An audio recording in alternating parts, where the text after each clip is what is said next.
Silence used to feel like a locked room. 4 walls of breath held too long, a ceiling that pressed down until thoughts flattened into something small and obedient. Then came the evenings in the back seat, city lights stitching gold along wet streets, and a voice that never pushed, only offered. The first time the door closed and the engine hummed, quiet shifted. It didn't vanish. It listened. The difference was everything. He drove like someone who understood that speed is a language. The car moved with the patience of a heartbeat, learning how to trust its own rhythm again. In the rear view, eyes met for a moment that didn't ask for anything.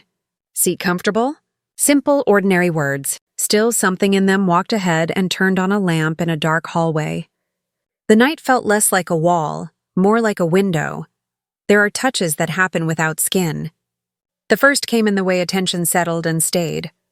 When traffic tightened, when the city's noise pressed close, a glance checked in. It's strange how a look can put a blanket over shaking shoulders.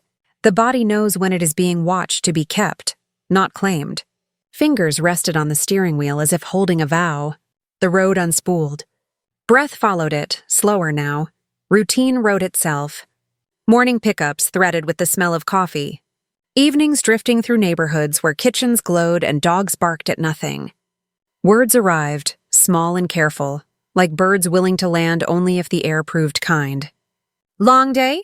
Longest. Laughter that surprised the mouth. Conversations that never reached for confession, yet somehow told the truth. The silence between sentences stopped feeling like an accusation. It became a bowl that held what words could not. He had hands that understood weather. When rain began, wipers moved in a steady prayer, and the car turned into a small chapel where the outside blurred and the inside grew warm. One night, the window fogged with our breathing and the city blurred into watercolor. He handed back a napkin without looking, the kind of thoughtfulness that happens when someone notices without announcing it. Fingers brushed, a whisper of contact, not even a second long. Still, every nerve stood at attention as if a door had clicked open in the spine. It wasn't hunger. It was recognition. A remembering of a language the skin had known before it forgot how to speak. Rules lived everywhere. In the shape of the uniform, in the distance of the seat, in the way his name stayed unspoken on lips because names can wake the sleeping parts of a story. The mind built fences. The heart stepped over them at dusk. Not with recklessness. There was nothing fast about any of this. It was a slow-blooming warmth, the kind that refuses to scorch because it plans to stay. Care took inventory. The route altered itself by instinct to avoid the street with bad lighting. The car would idle a minute longer so keys wouldn't fumble in the dark. A text would arrive.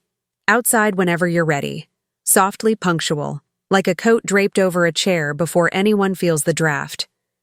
Safety is not a gesture. It's a posture. Shoulders learn to lower. Breath climbed down from its high shelf.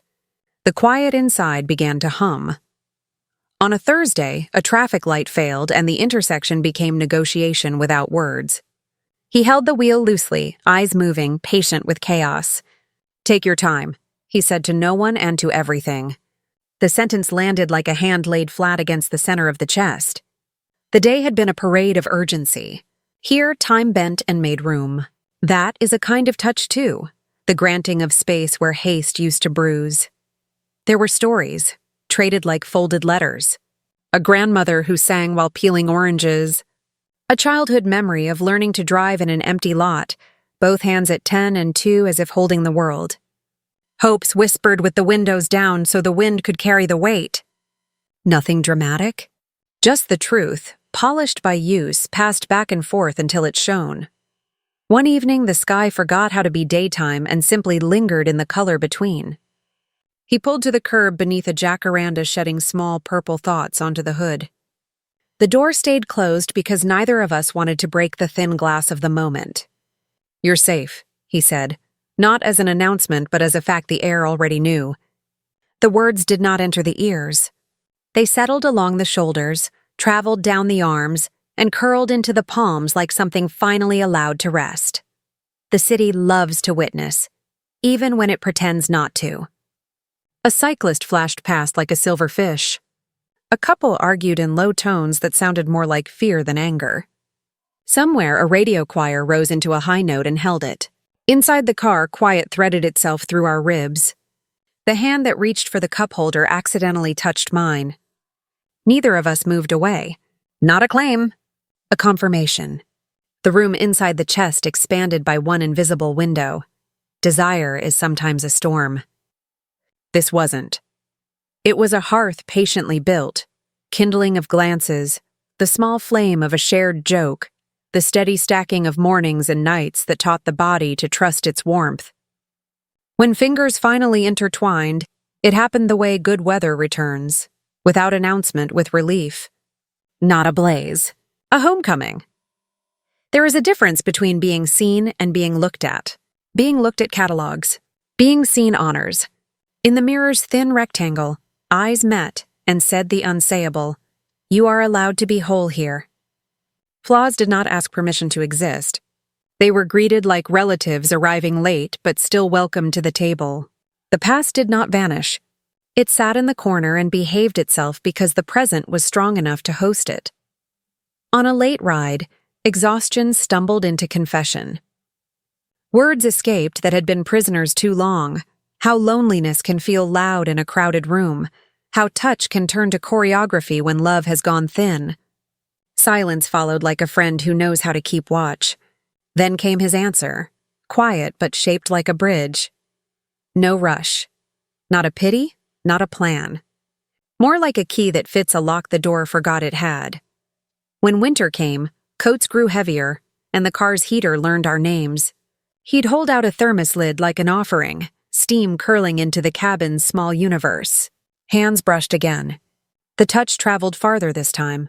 Not along skin, but deeper, toward the place where fear keeps its closet. The door cracked. Light went in. The room didn't empty all at once. It brightened. That is another way healing looks, not as a subtraction, but as illumination. We never named what lived between us, and maybe that's why it breathed.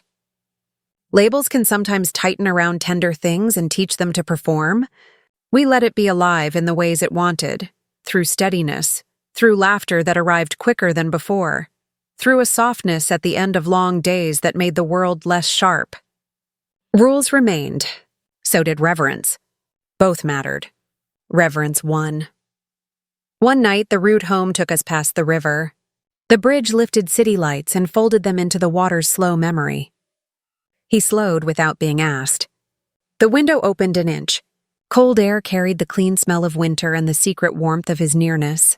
My name, spoken once softly, entered the space between breath and heartbeat and hung there like a lantern. Hands found each other. The earth kept turning. Inside, something finally did too. They say some loves are lessons and some are shelters. This was both.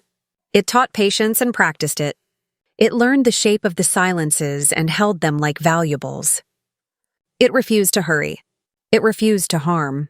It believed in beginnings that don't need fireworks because the steady light of a candle can show the way just as well, and longer. The touch that woke up the silence was not a single moment. It was the accumulation of care until the quiet itself felt held, until loneliness forgot the door code, until attention did what hands are so often asked to do alone. Keep, warm, bless. And in that blessing, a heart that had learned how to hide stepped into its own light and stayed. Time can hold its breath. It does it sometimes between two people who haven't yet decided what they are, who both know that a single movement could change everything. The air thickens as if waiting to see which of them will speak first. Which of them will let the silence fall. It isn't the silence of absence. It's full pulsing alive. The body becomes aware of itself, the sound of heartbeat, the warmth behind the ribs, the way the skin feels stretched thin over 1,000 unsaid things. The car was parked at the edge of the city, where noise dissolves into distance. Light from passing windows brushed across faces, left, returned, gone again. Each time eyes met and retreated, a rhythm more intimate than touch. The space was small, but something larger moved inside it. Every breath drew the world closer. Every exhale pushed it away. Between those two acts, something wordless existed. a truth too shy to reveal itself in daylight. He looked ahead, hands still on the steering wheel, knuckles pale from holding composure. There's a kind of discipline in restraint, the quiet heroism of people who feel everything but move slowly enough to keep from breaking what they value most. Outside, rain whispered against the windshield. Inside, everything else was louder, the pulse, the waiting, the mutual awareness of a line they were both tracing with invisible fingers. The conversation was about nothing important. Routes, the weather, a song that had played earlier, but every sentence carried another message underneath. The tone lingered half a second longer than necessary. The pauses stretched, heavy with recognition. It wasn't a game. It was the beginning of something that didn't need a name yet. Some stories start with declarations. Others start with breathing the same air long enough for it to change color. When eyes finally met in the mirror, time surrendered. For a heartbeat, the whole city seemed to tilt toward that glance. It was a small defiance, a quiet rebellion against reason. There was no permission asked, no promise made, just the human truth of being seen. The kind of seeing that travels deeper than sight, that finds the trembling center and stays there. No words could follow that without sounding wrong, so none did. Moments like this never announce themselves. They unfold in details so small that memory has to magnify them later. The soft hum of the engine, the way streetlight flickered on metal, the faint scent of cologne mixed with rain. When he finally turned, the space between them shrank without movement. The air carried electricity, but not the dangerous kind. It was the charge of recognition, of something finally aligning after years of quiet dissonance. Every emotion seemed to wake at once: fear, wonder, guilt, longing, all wrapped together. The instinct was to step back, to create distance where reason could breathe again. But reason stayed silent, watching from the corner, understanding that some truths can't be learned through safety. Some can only be learned by standing still in the middle of risk and feeling what arrives there. He reached for the radio, fingers brushing the air close enough to shift it. The faint sound of static filled the cabin, then music, an old song, slow and aching. It gave them a rhythm to exist inside, something external to hang their uncertainty on. The melody wound around them like thread, softening the edges. The heartbeat slowed to match it. It was easier to look then, easier to breathe. What happens between breath and surrender is rarely about grand gestures. It's about the way hands move unconsciously, the way the shoulders loosen when trust walks in, the way distance begins to seem less like a barrier and more like an invitation. Every inch that separates becomes meaningful, charged. It's not about closing it. It's about knowing it exists and feeling brave enough not to run. Words eventually returned, but slower now. Simple things. You should get some rest. You've worked too hard. Tomorrow will be better. None of them meant what they said. All of them meant I care. The tone carried the truth, and the truth was enough. Sometimes love doesn't arrive as confession or claim. It arrives as concern disguised as ordinary kindness. That's the language older than words. The night stretched. The city lights thinned into countryside darkness. Stars appeared one by one above the line of trees. The hum of the engine softened until it became part of the silence. He exhaled, a sound more like surrender than speech. The window fogged, the outlines blurred again, and the world felt temporarily smaller, manageable, kind. There was no touch yet, but the air between them felt held, as if the universe itself cupped its hands around that fragile connection to protect it. They both knew that once crossed, such a moment could never be returned to. So they let it stay what it was, a pause carved out of time, proof that understanding doesn't always need movement to exist. When goodbye came, it came quietly. The door opened, letting in the night's cool breath. The sound of the latch was soft, respectful. There was a glance, one last shared pulse of recognition. The heart wanted to memorize everything. The shape of the light on his face, the tremor of restraint, the warmth left in the air. Steps on the pavement echoed for a long time after. Distance returned, but it didn't feel like loss. It felt like the world had expanded just enough to fit the truth they'd found. That intimacy isn't only in touch, It's in the courage to stand inside that small, trembling space between breath and surrender and let it change everything without demanding more. It begins quietly, the way a bruise starts beneath the skin. Faint, hidden, but undeniably there. The heart, tired of pretending it doesn't ache, starts to listen to its own pulse again. The days are long and flat, filled with routine that feels like armor. The ghost of what once was lingers everywhere, in the songs that shouldn't hurt but do, in the smell of coffee that once meant laughter shared across a kitchen table, in the ache that sits just behind every attempt at peace. Then, one morning, a new face appears in the middle of that stillness, and everything begins to tremble again. It shouldn't. That's what the mind says, over and over. It shouldn't feel this way, not after everything. Not after promises that broke like thin glass, not after love that vanished without a sound. And yet, there it is, something small and insistent, like a candle refusing to go out in the wind. The warmth in a voice, the way eyes linger for a heartbeat too long. The way laughter, hesitant at first, comes easier than it should. The guilt is sharp, cutting through every moment of softness. How can something that feels this alive carry so much weight from the dead? It feels wrong to want again. Every kindness is a reminder of what was lost. Every gentle word sounds like a betrayal whispered to the past. The heart argues with itself, torn between remembering and living. There are nights when the bed feels like a battlefield, when the body flinches at the thought of warmth because it remembers what came before. The promises, the abandonment, the empty space that followed. Healing doesn't announce itself. It comes disguised as discomfort, as contradiction. To let someone in again is to admit that what was once thought eternal has ended. That acknowledgement is its own kind of mourning.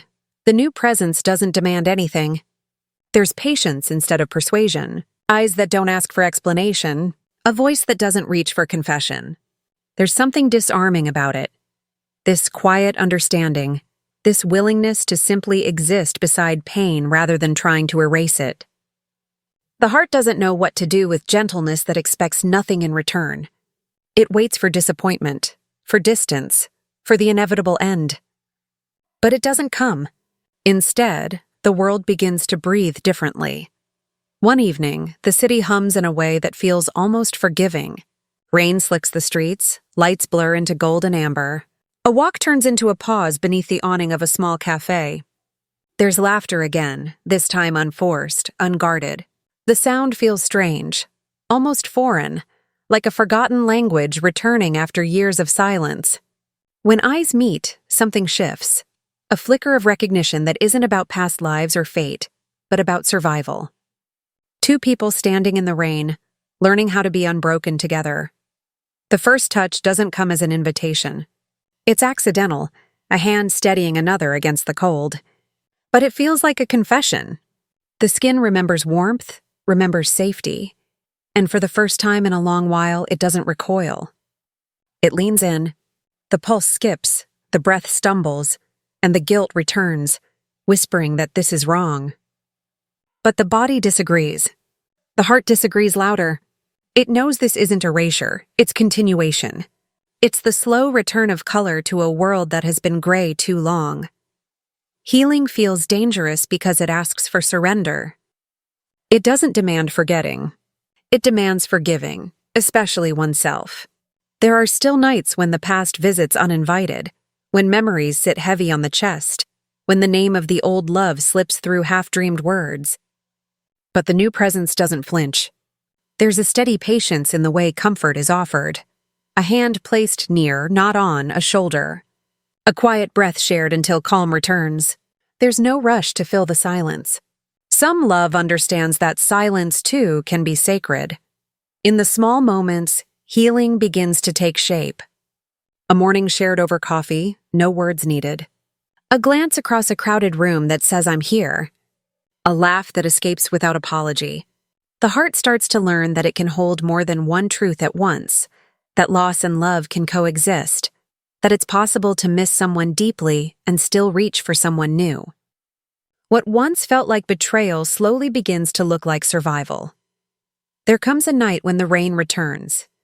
The same cafe, the same glow through glass, but everything is different. The conversation drifts into stories of things once feared to tell. The air is warm, heavy with honesty. The eyes that listen don't turn away.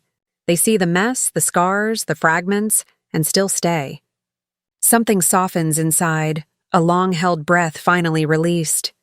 The heart, once so careful, so guarded, begins to rest.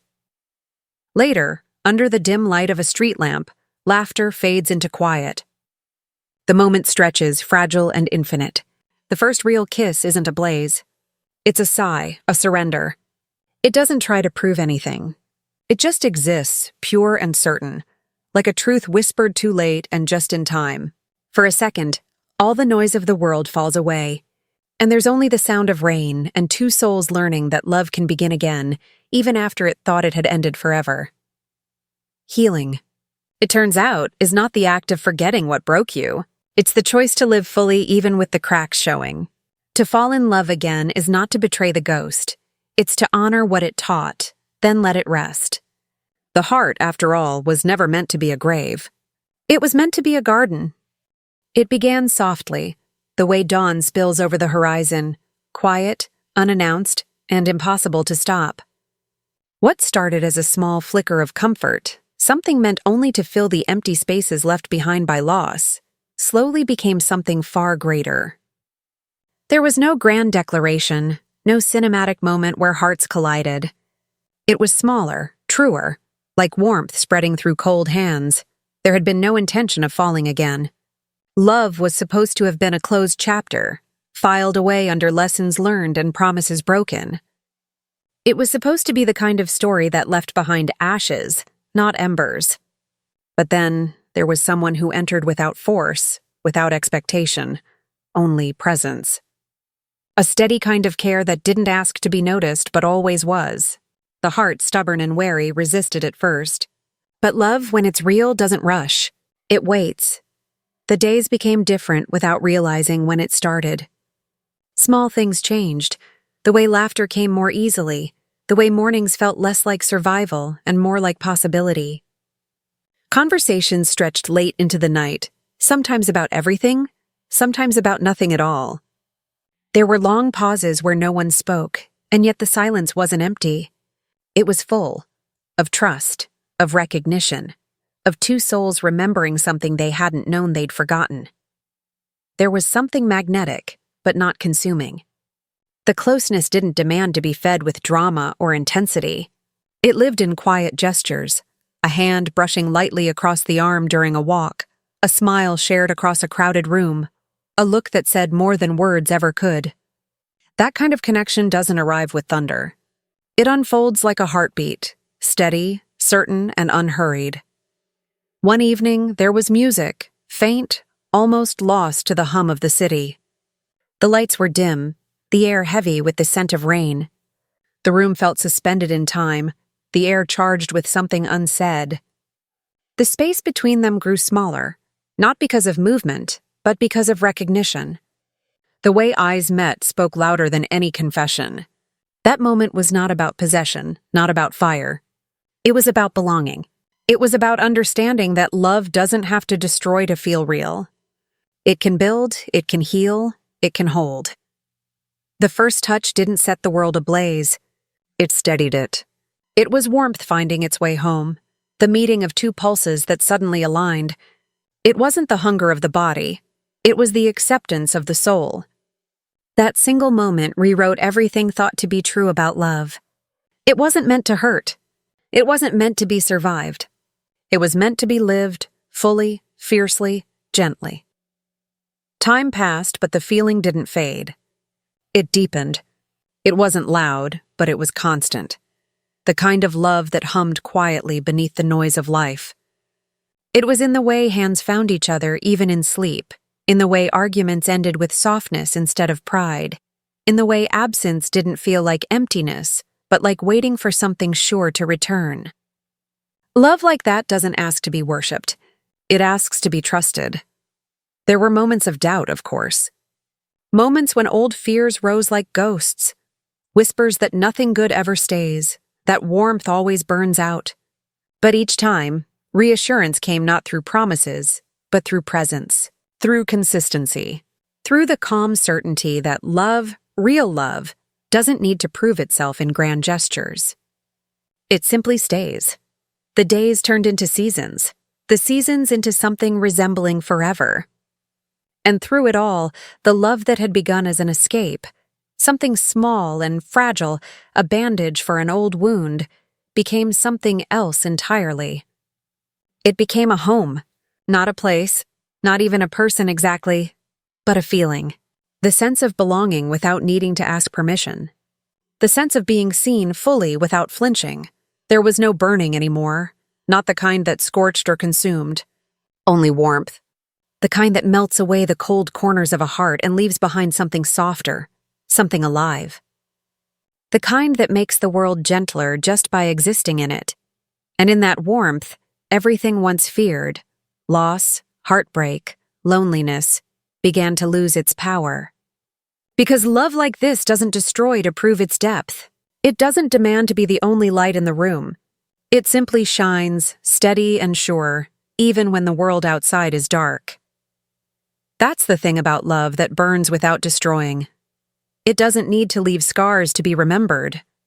It lives quietly in the moments no one sees, in the hands that reach for each other again and again, in the stillness between words. It teaches that the greatest fire isn't the one that consumes everything. It's the one that keeps you warm enough to stay. If this story found a heartbeat in yours, don't forget to like, share, and subscribe. More tales of raw, soulful love await, where healing meets desire and hearts learn to live again. Until next time, keep loving deeply even when it hurts. That's where real love begins.